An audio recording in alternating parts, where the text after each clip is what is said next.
স্নেহভাজন সভাপতি সানি এবং সঞ্চালনে আছেন শান্ত। আজকের এই কর্মী সভায় প্রধান বক্তা হিসেবে উপস্থিত আছেন জাতীয়তাবাদী যুবদল ঢাকা মহানগর দক্ষিণের বিপ্লবী সদস্য সচিব, আন্দোলন সংগ্রামে বেড়ে ওঠা রাজপথের নেতৃত্ব, যিনি জাতীয়তাবাদী যুবদলকে ঢাকা মহানগর দক্ষিণকে নেতৃত্ব দিয়ে সারা বাংলাদেশের মধ্যে যুব সংগঠনের মধ্যে শ্রেষ্ঠ সংগঠনে রূপান্তরিত করেছেন, যিনি জাতীয়তাবাদী যুবদলকে সুসংগঠিত করে খুনি হাসিনা বিরোধী আন্দোলনকে বিগত সময়ে ত্বরান্বিত করে হাসিনার পতনকে নিশ্চিত করেছিলেন, যিনি জাতীয়তাবাদী ছাত্রদল ঢাকা মহানগর পূর্বের সাবেক সফল সাংগঠনিক সম্পাদক থেকে জাতীয়তাবাদী ছাত্রদলকে তৎসময়ে সংগঠিত করেছিলেন, যার হাত ধরে খুনি হাসিনার পতন হয়ে বিজয় ছিনিয়ে এনেছিলেন প্রিয় সহযোদ্ধা ঢাকা মহানগর দক্ষিণ যুবদলের বিপ্লবী সদস্য সচিব জনাব রবিউল ইসলাম নয়ন। উপস্থিত আছেন জাতীয়তাবাদী যুবদল ঢাকা মহানগর দক্ষিণের অন্যতম যুগ্ম আহ্বায়ক, রাজপথ থেকে বেড়ে ওঠা নেতৃত্ব ঢাকা মহানগর দক্ষিণ ছাত্রদলের সাবেক সকল সাধারণ সম্পাদক জনাব এম এ গাপ্পার।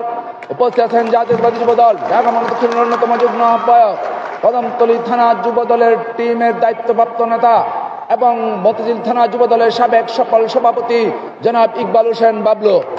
উপস্থিত আছেন জাতীয়তাবাদী যুবদল ঢাকা মহানগর দক্ষিণের অন্যতম যুগ্ম আহ্বায়ক, আলিয়া মাদ্রাসা ছাত্রদলের সাবেক সফল সভাপতি মুকিত হোসাইন এবং দপ্তরের দায়িত্বে আছেন আমাদের ভারপ্রাপ্ত দপ্তর সম্পাদক মোহাম্মদ শাহজাহান চৌধুরী।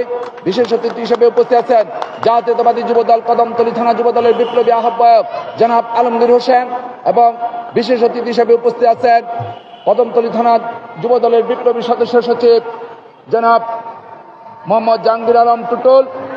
বিশেষ অতিথি হিসেবে উপস্থিত আছেন কদমতলী থানা যুবদলের সিনিয়র যুগ্ম আহ্বায়ক জনাব শফিকুল ইসলাম ধারা এবং কদমতলী থানা 52 নং ওয়ার্ড যুবদলের সর্বস্তরের নেতৃবৃন্দ, ঢাকা মহানগর দক্ষিণ যুবদলের সাবেক এবং বর্তমান নেতৃবৃন্দ, আপনাদেরকে দক্ষিণ যুবদলের পক্ষ থেকে শুভেচ্ছা ও অভিনন্দন। প্রিয় নেতৃবৃন্দ, আমরা আপনাদের মাঝে এসেছি আমাদের প্রিয় অভিভাবক জাতীয়তাবাদী দল বিএনপির ভারপ্রাপ্ত চেয়ারম্যান জনাব তারেক রহমানের নির্দেশনায়। তিনি আমাদেরকে পাঠিয়েছেন আপনাদের সাথে কথা বলতে, জাতীয়তাবাদী যুবদলের সকল পর্যায়ের নেতৃবৃন্দকে সুসংগঠিত করে রাখার জন্য, যারা আমরা শহীদ জিয়ার আদর্শে স্লোগান দিই, শহীদ জিয়ার আদর্শকে বুকে ধারণ করার জন্য, যে আদর্শের মধ্য দিয়ে একটি দেশের ইতিহাস রচিত হয়েছিল, একটি দেশের জন্ম নিয়েছিল।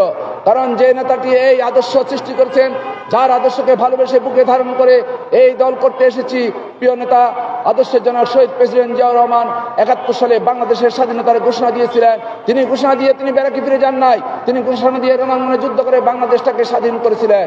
এই প্রিয় নেতার হাত ধরেই আমাদের পথ চলা, আর তার সুযোগ্য উত্তরসূরি জ্যেষ্ঠ সন্তান তারেক রহমান।